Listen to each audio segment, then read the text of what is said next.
장례식장에서 돌아가셨다는 통보를 받자마자 누군가는 조용히 고인의 통장에서 현금을 인출했다.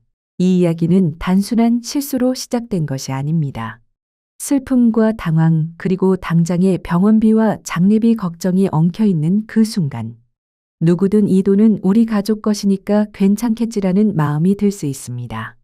하지만 그 행동 하나로 인해 예상치 못한 가산세 수백만 원, 심지어는 횡령 혐의까지 이어질 수도 있다면 믿으시겠어요? 요즘 상속세 상담을 하다 보면 부모님 돌아가시고 나서 통장에 남은 돈 그냥 쓰면 안 되나요? 카드로 병원비 결제했는데 나중에 문제가 되나요? 이런 질문을 심각한 얼굴로 묻는 분들이 많습니다. 그리고 올해 5월부터 사람들의 불안을 키우는 결정적인 뉴스까지 나왔습니다. 현금 인출하면 바로 조사 들어간다. 세법이 바뀌어서 세무조사 확 늘어난다는 말까지 퍼지고 있죠. 그런데 정말 그럴까요? 현실은 생각보다 훨씬 조용하고 동시에 더 냉정합니다. 어디까지가 괜찮고 어디부터가 위험한 걸까요? 비슷한 경험이 있으셨다면 댓글로 나눠주세요. 여러분의 일상이 불안해지지 않도록 저희가 함께하겠습니다. 희진 채널 구독하고 꼭 알아야 할 정보 놓치지 마세요. 요즘 들어 전화로 또 세무 상담 현장에서 가장 많이 듣는 질문 중 하나가 이겁니다. 요즘 현금 뽑으면 국세청에서 바로 조사 나온다면서요? 5월부터 세법이 바뀐다던데 진짜 조심해야 하나요? 이런 말들이 소문처럼 퍼지다 보니 괜히 마음이 불안해지시죠. 그래서 오늘은 확실히 짚어드리려고 합니다. 헷갈리는 말들 사이에서 진짜 중요한 게 뭔지, 실제로 바뀐 건 뭔지 제가 겪은 현장의 이야기와 함께 하나씩 풀어드릴게요. 안녕하세요. 저는 국세청에서 14년간 근무한 세무사 임수정입니다. 상속, 증여, 세무조사까지 다양한 업무를 현장에서 직접 경험해왔고요. 지금은 일반 납세자분들께 조금 더 쉽게 따뜻하게 정보를 전해드리는 일을 하고 있습니다. 본론으로 들어가 보겠습니다. 많은 분들이 이제는 현금만 뽑아도 바로 조사받는다 는 이야기 때문에 겁을 내시는데요. 사실 이 말이 나오는 배경에는 올해 3월 새로 신설된 국세기본법 제84조의 3이라는 조항이 있습니다. 이 조항에 따르면 국세청장은 세금 추징이나 소송에서 특별한 성과를 낸 사람에게 포상금을 줄 수 있다고 명시되어 있어요. 이 포상은 고액 체납자의 숨겨진 재산을 찾아 세금을 걷어낸 경우나 소송에서 승소의 국고를 지킨 경우 등에 한정됩니다. 그러다 보니 공무원들이 인센티브를 받기 위해 조사 강도를 높일 것이다. 그걸 위해 현금 인출만 해도 의심을 받을 수 있다 는 식의 오해가 퍼진 거죠. 하지만 제가 보기에는 이건 지나친 해석입니다. 실제 현장에서 세무조사를 담당했던 경험자로서 말씀드리자면 포상금 제도는 조사부서 전반에 일률적으로 적용되는 구조가 아니고요. 모든 현금 인출이 자동으로 조사로 이어지지도 않습니다. 오히려 지금은 금융 시스템이 워낙 정교해져서 이상한 자금 흐름만 있으면 FIU 금융정보분석원에서 자체 감시를 하고 있기 때문에 기준을 넘는 현금 거래라도 자금 용도가 명확하면 문제될 일이 없습니다. 그러니 막연한 소문에 너무 불안해하시기보다 정보를 정확히 하시고 필요할 때 전문가 상담을 통해 대비하시는 게 가장 현명한 방법입니다. 보통은 국세청 하면 세무조사부터 떠오르시잖아요.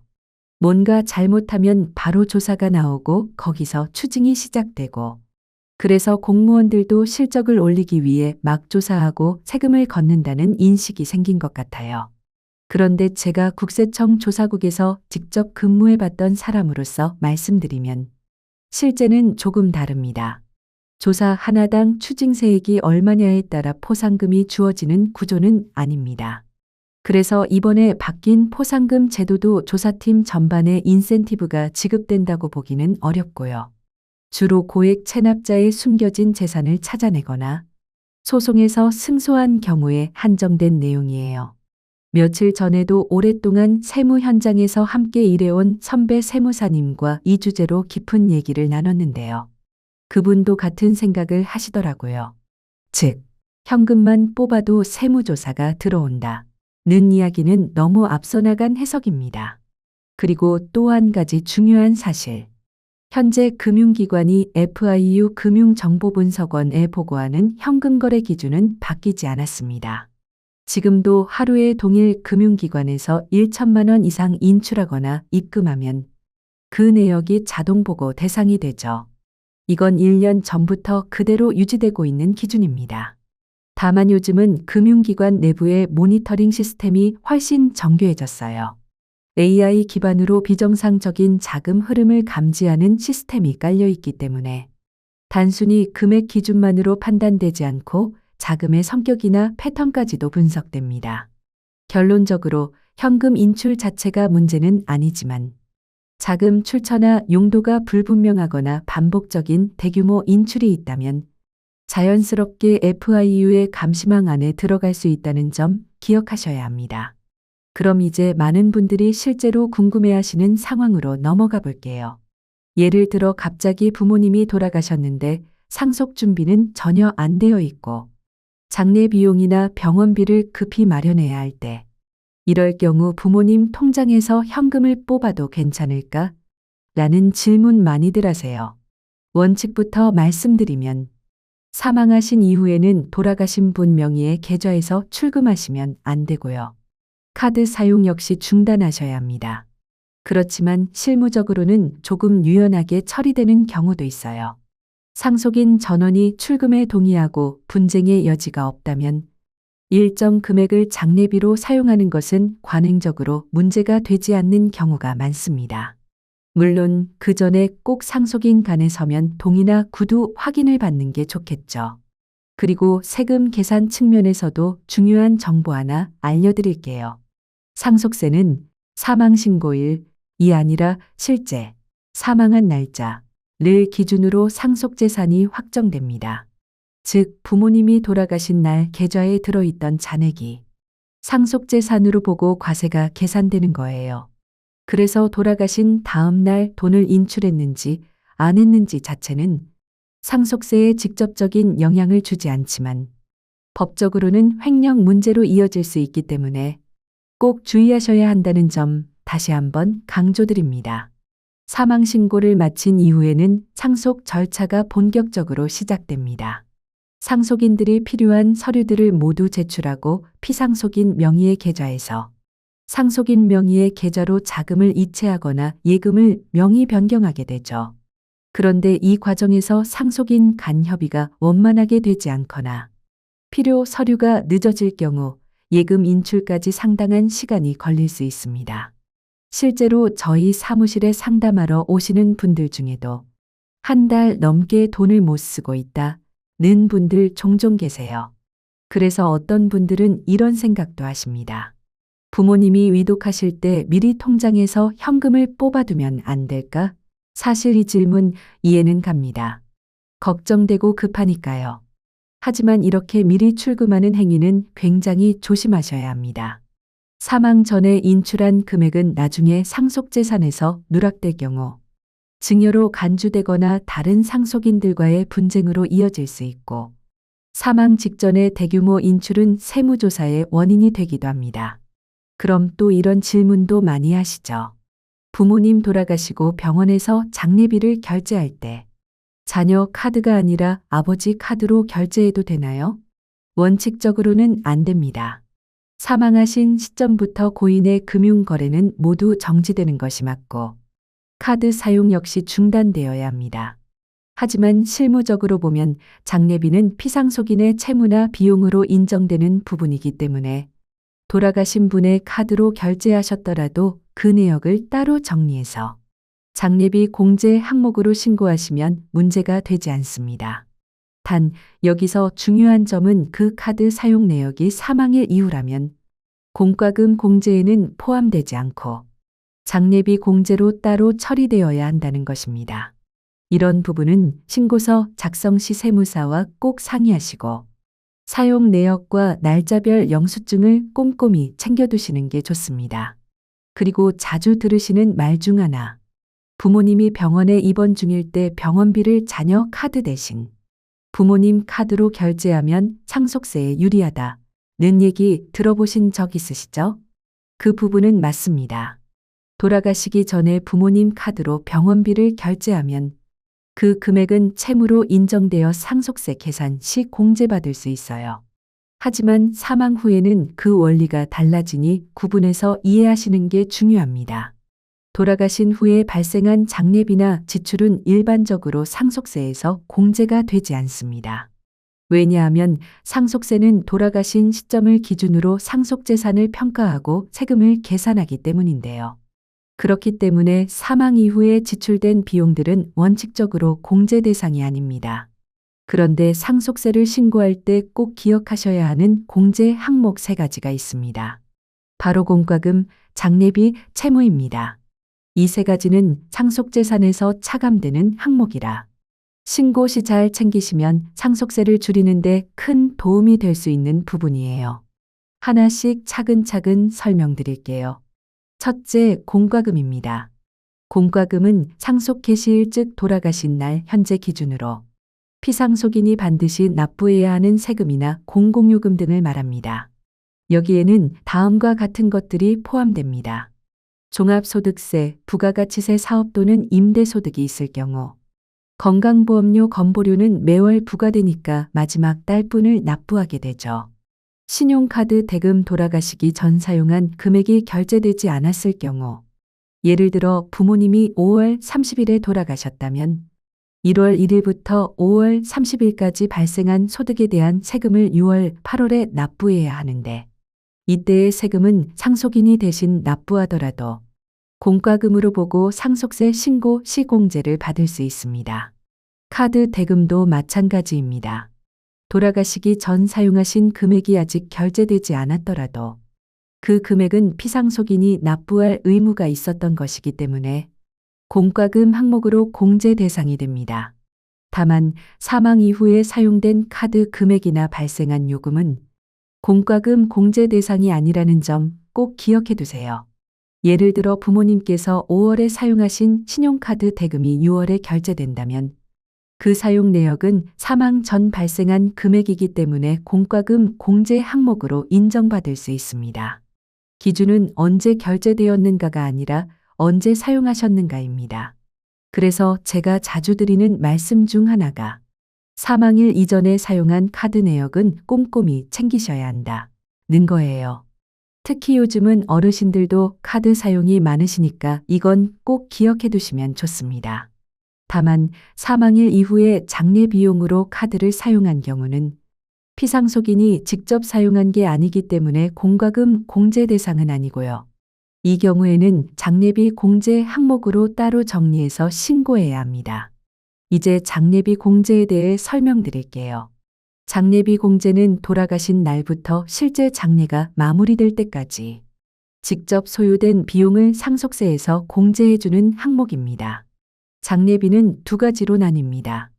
일반 장례비, 병원, 장례식장, 음식, 차량 등의 비용, 공공시설 사용 비용, 봉안당, 납골당, 자연장지 사용료 등 일반 장례 비용은 최대 1,000만 원까지 공제받을 수 있습니다. 증빙서류가 없는 경우 500만 원까지 자동 공제, 증빙서류가 있는 경우 실제 지출 금액이 1,000만 원을 초과하더라도 최대 1,000만 원까지만 공제됩니다. 사실 요즘 장례 비용은 1,000만 원이 훌쩍 넘는 경우가 대부분입니다. 그래서 많은 분들이 이렇게 많이 썼는데 왜 공제가 1,000만 원까지만 되느냐며 아쉬워하시죠. 그럴 땐 제가 미리 안내를 드립니다. 병원이나 장례식장에서 지출한 영수증이 1,000만 원이 넘으면 그 서류만으로도 충분합니다. 굳이 추가로 더 찾으시지 않아도 됩니다. 그럼에도 불구하고 정해진 공제 한도는 여전히 1,000만 원이라는 점 꼭 기억해 두시면 좋겠습니다. 그리고 공공장묘시설 이용 비용은 추가로 최대 500만 원까지 공제되기 때문에 장례비 공제는 총 1,500만 원까지 가능하다는 것도 알아두시면 좋습니다. 단 49제나 제사 비용 같은 항목은 장례비 공제 대상에 포함되지 않습니다. 실제로 이런 비용까지 포함해서 공제해달라고 요청하시는 분들이 계시는데요. 세법상 불가능하다는 점 참고하시기 바랍니다. 마지막으로 채무 공제에 대해서도 살펴보겠습니다. 채무는 공제 항목 중에서 금액이 가장 큰 비중을 차지하는 경우가 많기 때문에 꼭 정확히 판단하셔야 합니다. 공제 가능한 채무란 돌아가신 날 현재 확정된 채무로서 실제로 피상속인이 부담하고 있었던 것을 의미합니다. 가장 일반적인 사례는 다음과 같습니다. 금융기관 채무, 은행 대출, 신용대출 등 부채 증명서로 확인, 임대보증금 채무, 부동산 임대를 하고 있었던 경우, 세입자에게 돌려줘야 할 보증금이 채무가 됩니다. 임대차 계약서로 확인. 이런 경우는 증빙이 명확하기 때문에 신고 시 큰 어려움이 없습니다. 이번에는 조금 복잡하지만 꼭 알아두셔야 할 상황을 하나 소개해 드릴게요. 만약 피상속인이 본인 명의가 아닌 자녀 명의로 대출을 받고 그 돈을 직접 사용하셨다면 이 채무는 과연 상속세 신고 시 피상속인의 채무로 공제받을 수 있을까요?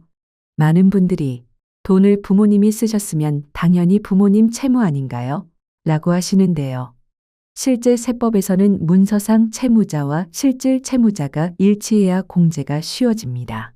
즉, 명의만 자녀이고 실제로 부모님이 사용했더라도 그걸 입증하지 못하면 공제가 안 될 수 있어요.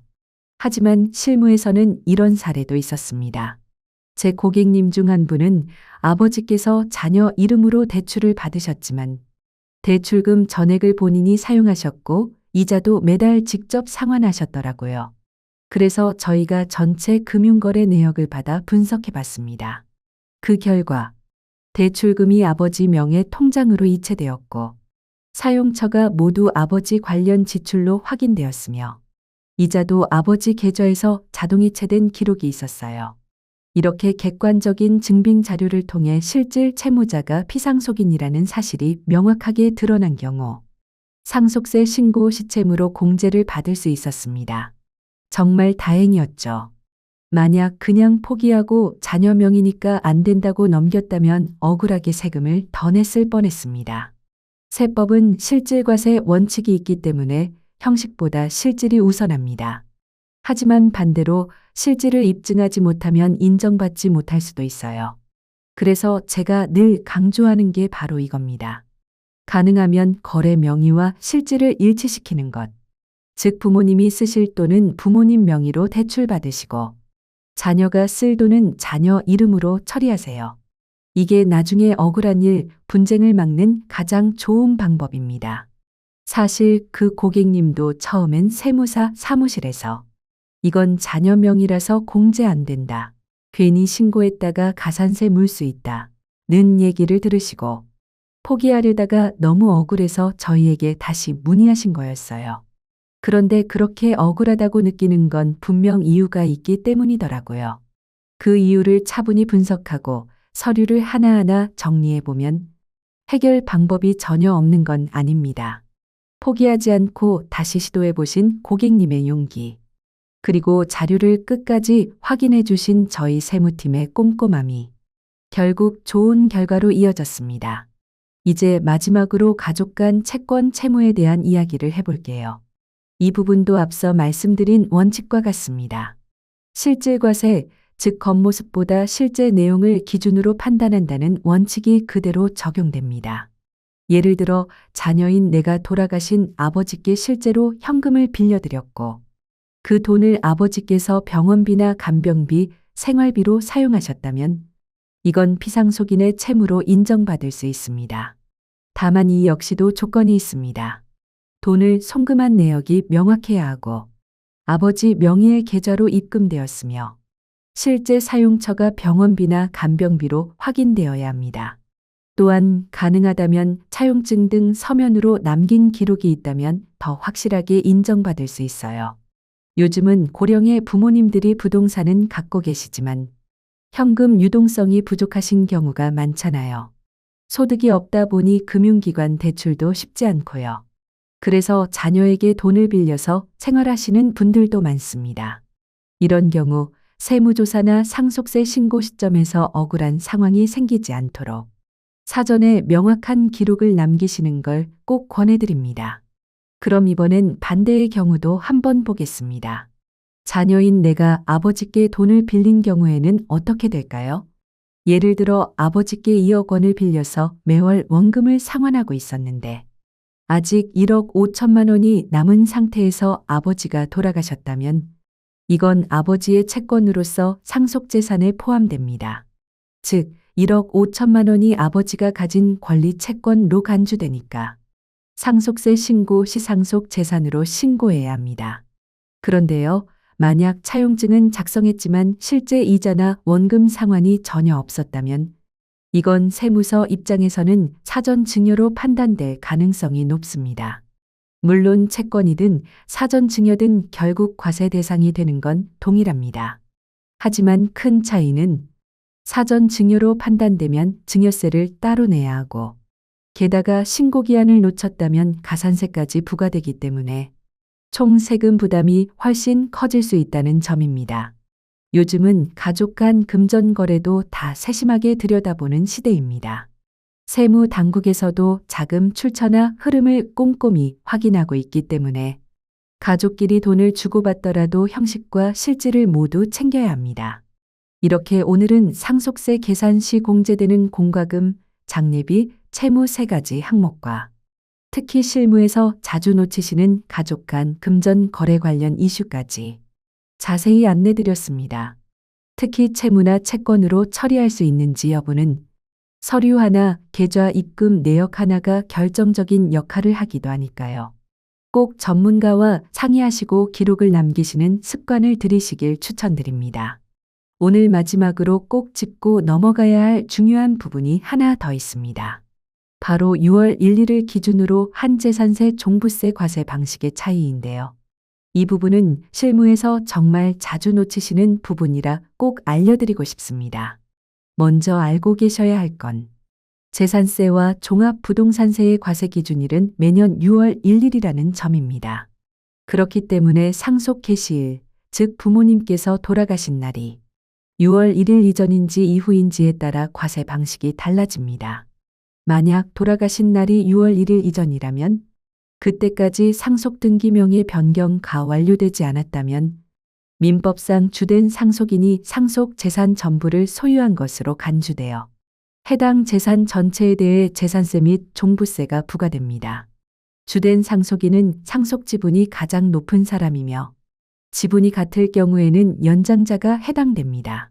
보통 배우자가 계시면 배우자가 없을 경우 장남, 장녀 순으로 결정되죠. 예를 들어 4월에 상속이 개시됐고 상속재산 중에 공시지가 15억 원짜리 토지가 포함되어 있었으며 상속인이 3명 형제자매이라면 등기나 신고 없이 지나가면 장남이 전부 소유한 걸로 간주되어 종부세가 부과될 수 있습니다. 이런 불이익을 줄이기 위해선 6월 15일까지 사실상 소유자 신고를 시공구청에 꼭 하셔야 합니다. 3명이 각각 1, 3씩 지분 신고를 하면 과세도 지분별로 나눠지고 1인당 5억 원씩 종부세 공제가 적용되어 실질적으로 종부세가 나오지 않을 수 있습니다. 실무적으로는 상속 등기를 6월 1일 전에 마치기 어려운 경우가 많기 때문에 사실상 소유자 신고를 통해 공동 소유로 처리하는 게 세부담 측면에서 유리합니다. 그럼 6월 1일 이후에 상속이 개시된 경우는요? 이 경우에는 조금 다릅니다. 6월 1일 기준으로는 여전히 피상속인이 재산을 소유하고 있는 걸로 보기 때문에 재산세와 종부세 고지서가 고인의 명의로 발송됩니다. 이때는 상속인이 그 세금을 납부하시고 상속세 신고 시 공과금 공제 항목으로 차감하시면 됩니다. 앞서 설명드린 공과금 공제 기억나시죠? 예시 상속 개시일이 6월 30일이면 7월쯤 피상속인 명의로 재산세와 종부세 고지서가 날아올 가능성이 큽니다. 이 금액은 상속인이 부담하게 되는데 꼭 세무사에게 고지서를 제출해서 공과금 공제에 반영되도록 하셔야 세금을 줄일 수 있습니다. 오늘 내용 정리드립니다. 공과금, 장례비, 채무는 상속세 계산 시 상속재산에서 차감됩니다. 피상속인이 사망일 기준으로 납부할 의무가 있었던 금액만 해당됨. 채무가 있다면 협의 분할 시 누가 얼마를 부담할지도 명확히 기록하셔야 나중에 배우자 공제 금액 산정 시 불이익이 없습니다. 상속 개시일이 6월 1일 이전이라면 사실상 소유자 신고를 통해 공동 소유로 과세받을 수 있는 방법도 꼭 검토해 보시기 바랍니다. 이 내용은 혼자서 정리하시기 어려운 부분도 있으니까요. 신고를 준비하실 때는 꼭 전문가와 상의하시기를 권해드립니다. 지금 이 이야기가 여러분께 도움이 되었다면 좋아요와 구독으로 채널을 응원해 주세요. 이 콘텐츠는 더 많은 분들이 꼭 알아야 할 복지 정보와 실제 사례를 전하기 위해 제작되었습니다. 여러분의 구독과 좋아요는 정확한 정보가 필요한 분들께 전달되는데 큰 힘이 됩니다. 앞으로도 신뢰할 수 있는 정보로 찾아뵙겠습니다. 시청해 주셔서 감사합니다.